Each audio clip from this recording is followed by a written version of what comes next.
Hi, today I'm going to go over some questions that our students and clients inside our membership group have been asking about different sales questions, and I want to make sure I share some of these answers with you. My name is Tasha Smith. I'm the founder of Emerge Sales Training, and we help committed network marketers create thriving teams with lots of happy customers. Let's go ahead and get into some of these questions, and I'm hopeful this will help you. The first question, here are the questions I'm going to go over. What visuals do I need to be effective? How do I follow up with people I've met at a vendor event? Should I text people or call them? How do I increase my success rates to getting people to agree to appointments without pestering them? And how do I get referrals? So here we go. First one, what visuals do I need to be effective? I think a PowerPoint is great if you're doing a one-on-one, a Zoom, like webcam one-on-one, or group event, I guess, or if you have access to put something up on a TV. You can also print a copy of the PowerPoint and put it in a flip chart, and that's also good for in-person one-on-ones. Some people like to have handouts when it comes to visuals. I recommend you keep them really simple without a lot of information so they can listen to you. You kind of want them writing down things that apply to them. If you give them too much information, they're less likely to connect with you. They'll be reading instead of talking to you, and then they're more likely to take that home to review the information, and now maybe they're not moving forward. So I'd keep your visuals really, really simple. You don't have to wait for your company to make them. You can make them. They can be really, really easy and simple. One thing I do recommend with visuals, if you're doing something over webcam, when you're asking them questions about themselves, keep the slides down so that you can connect with them. Second question, how do I follow up with people I've met at a vendor event? I think text and call approach is great.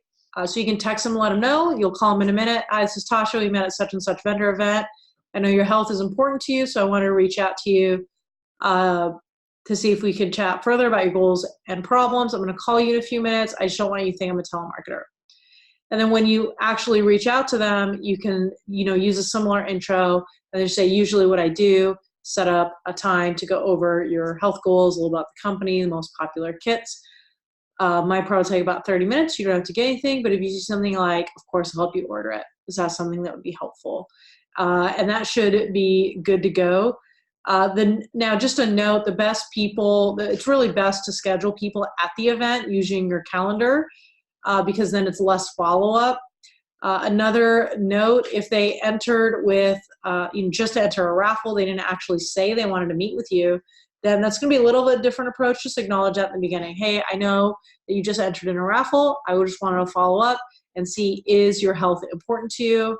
It is or is not. Okay, great. Well, let me tell you what I do for work.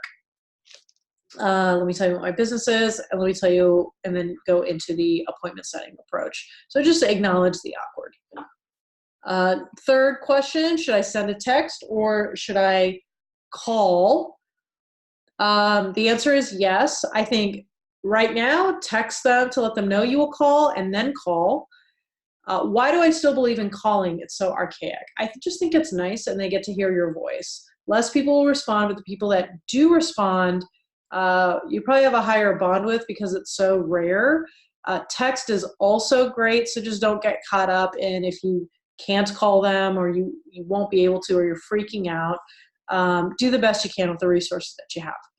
The fourth question, how do I increase my success rate to get people to agree to appointments without pestering them? I think it's all about being proactive, kind of like what I said earlier about asking people, is your health something that's important to you? Tell me more. And then let me tell you what I do for work. Do you know what I do for work? Usually what I do is, and then go into an appointment setting approach.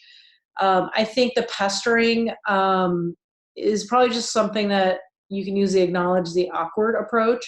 What the acknowledge the awkward approach is just like whatever piece you think is awkward, just say that and it'll remove the awkward from the situation.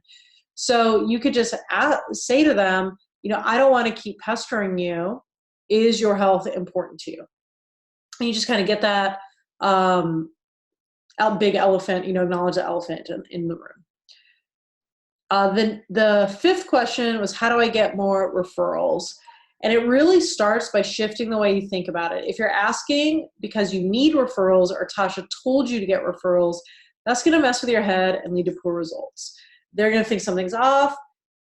So you either need to make it just part of your process, totally seamless. Thanks for enrolling, blah, blah, blah. And as part of my process, I want to make sure that you know something, something, something. I'll get to words in a second. Even better, let people know it is your mission to serve people. Here's the logic behind this. If I care about you and you care about Joan, by proxy, I care about Joan. Instead of, I need you to give me something, it's much better to be in a headspace of, if you love them, then I love them. And so since I already love them, connect us and I will help them in the same way I helped you. That mindset will be really, really helpful. That being said, there's a few steps when you ask for referrals. Flow is important. So here's kind of your process. You might enroll someone and then you might ask a question like, I don't make any assumptions. Would you like to learn how to earn money with Blake Business? If they say yes or maybe, we'll set up an appointment. We won't ask that person for referrals.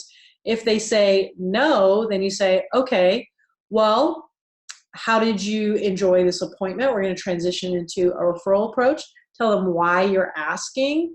One of the things that I love to do is help the people of the people that I care about, right? So I really love to help people like you to spread the word. And what I'm looking for are just connections with people who care about their health and they're really, really nice, right? Don't connect me with anyone who's not really nice. And so what you can do, and I think this will be helpful for them, it'll be helpful for you, it'll be helpful for me, is, connect me with 3 or 4 or 5 people, maybe via text. Let them know I'm nice, let them know I'm going to reach out and talk about this thing, and if they want to, great. And if you're able to connect one of us and I'm able to schedule an appointment, I'll make sure to give you a free such and such as a thank you. Now, those details are not super important. The steps are, tell them why you're asking, tell them who you're looking for, be specific on how you want to connect, and create a win-win-win scenario in that conversation. You can't just wing referrals. You got to take some time and prepare that, memorize it so that you're confident and comfortable, because otherwise it's going to come across really, really weird. So those are the answers to some FAQs, frequently asked questions regarding sales. What visuals do I need to be effective? How do I follow up with people I've met at a vendor event? Should I text or call them? How do I increase my success rate to get appointments without pestering people? And how do I get more referrals? I hope this was helpful for you. Let me know if there's any other questions that you'd like me to answer in a future conversation, and I will talk to you soon.